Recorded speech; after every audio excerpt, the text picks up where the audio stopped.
Hey, Todd here, out on location today, shooting for Project 202 and Nike EYBL. Some product, apparel, shoes, whole thing. Got the gear set up over here, little R5, shooting with the B1s. Got the talent coming out of the changing tent right now in the Jordan look.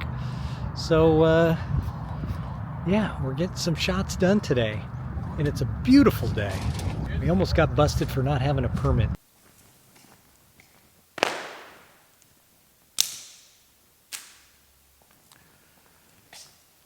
I've got the gear laid out, what I bring on a shoot like this that's pretty minimal stuff for kind of a run and gun shoot. We were at the park, basketball court, outside court. Had another location planned, but we chose this one instead, kind of last minute, so no permits. Definitely trying to stay low key, but once you set up a tent for changing, which we'll look at in a minute, it kind of makes a bigger looking footprint than I wanted, but we need someplace for the talent to change out there at the park. But anyway, the park guy was super cool, let us go. Did warn me that if somebody else came by, we probably wouldn't be as lucky, but we were able to finish and get out of there before anybody else showed up, and that made it great. But let's start a quick look at, or a rundown of what the gear I do bring. So first off, I get an insulation board, which I have right here, which you can see right here. It's a nice shiny board. And if it's windy, this thing stays rigid. I've done a video on this thing. You get these guys at Home Depot. And all the gear and everything today, I will link, put links to that you can see in the description below.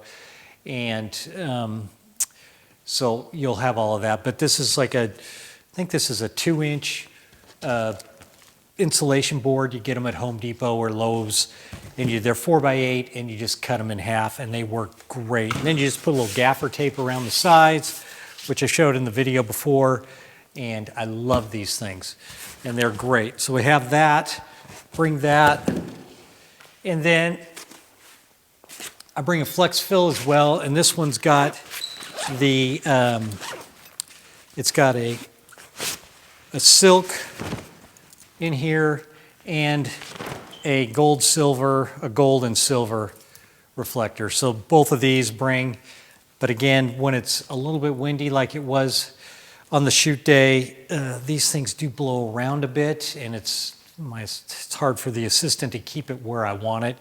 So that's where the other shiny board comes in. I mean, you can definitely get a Matthews shiny board for expensive, but that's a quick alternative for having a fill card, a shiny board that is cheap.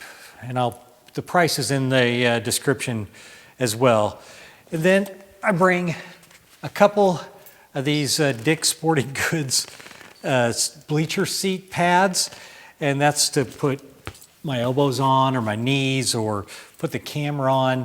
And these things are pretty inexpensive. I don't know if Dick's has them anymore. I've got these years ago, and they work great. I usually bring 3 or 4 with me, but set cameras on the ground, or definitely my elbows. God, I really need these things for my elbows when you're on the ground a lot, laying down to get some really low angle shots. These things are great. And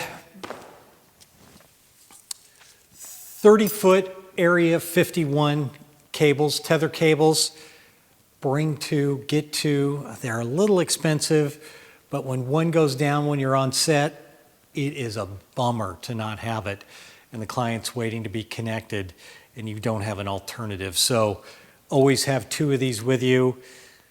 I can't say that enough. You got to have 2 of these. I was on location in Hawaii, and I had just 1 of these, and I had a tether tool as well, and I had a connection problem. We're out in the jungle, so I didn't have 2 of these with me. I had the other tether tool. Big mistake. But normally I have 2 of these with me. I don't know why I didn't have it that day, but always have 2 of these. And these Area 51 30-footers are great. They work great. Then I have a couple things here that this little small, this short C-stand I've got right here, short this, and then this Matthews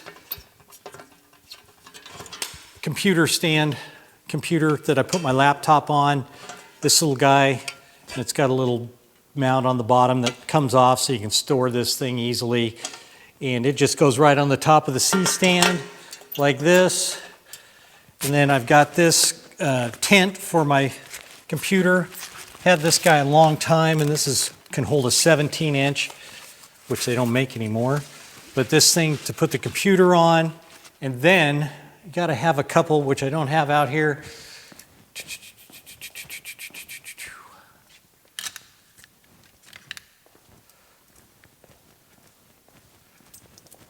It's always good to have 3 or 4 A-clamps with you, just so you can clamp this guy on here, because if it is a little breezy, then you're good to go.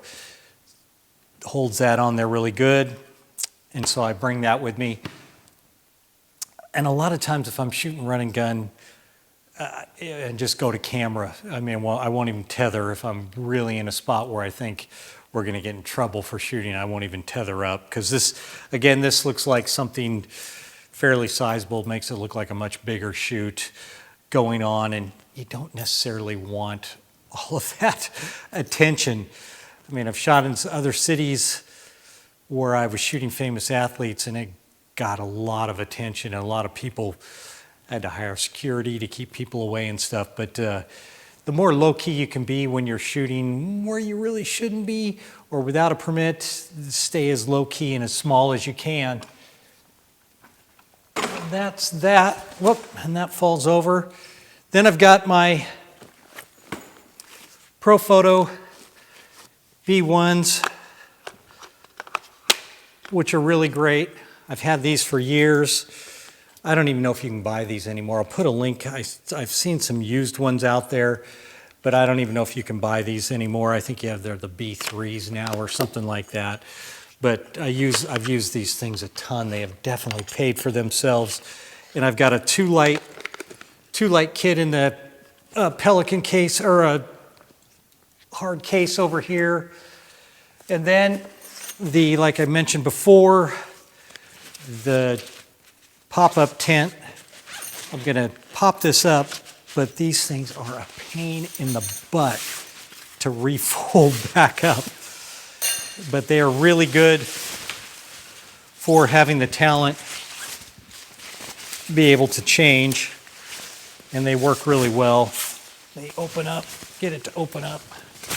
This one actually is looking like it's garbage. It's been used a lot, and they get on the worn out on the ground, and they get a little worn out. But I've got multiples of these things laying around, so people can go in and you just unzip them wherever the zipper is on this thing. Oh, they're down here. But just be able to pop right into that and change. Works really good.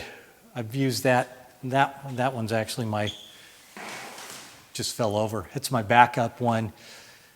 I've got another brand new one over there, and so that's a really good thing to have for people to change quickly and in private, which is nice. And then I have sandbags with me normally. I left them in the car when I was shooting this job because it didn't really need them.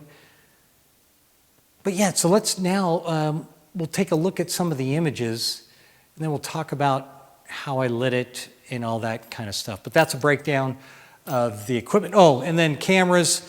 Like I said, I had the R5, and then I've got a bunch of lenses I bring with me. Most of this stuff was shot with the 11 to 24 millimeter, which I really like this lens a lot. I shoot with it quite a bit. especially for sports looking stuff, I use this lens quite a bit. So I think, I'd say the bulk of these images were shot with this lens. But I've got a prime 85, a 50, a 135 prime, 70 to 200, 24 to 70, 24 to 105. That's kind of my kit that I bring with me that I normally have. But before I go on a shoot, I typically, in my head, kind of picture what I'm going to shoot, how I'm going to shoot it, and then I know what lens I want to start with to see if that's going to work, and then I work from there. But before the shoot, I've typically figured out in my head, okay, I'm going to go really wide on these, really low, and then if that doesn't work or isn't looking right, then I pick and choose and go to a different lens. So now let's take a look at some behind the scenes, kind of the lighting setup, the setup I was using, what we were doing, how it was kind of very minimal, no stands, just had the assistant holding the light and pointing it where I wanted it, and some of the images.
That was a quick look at some behind the scenes and a small selection of some of the images.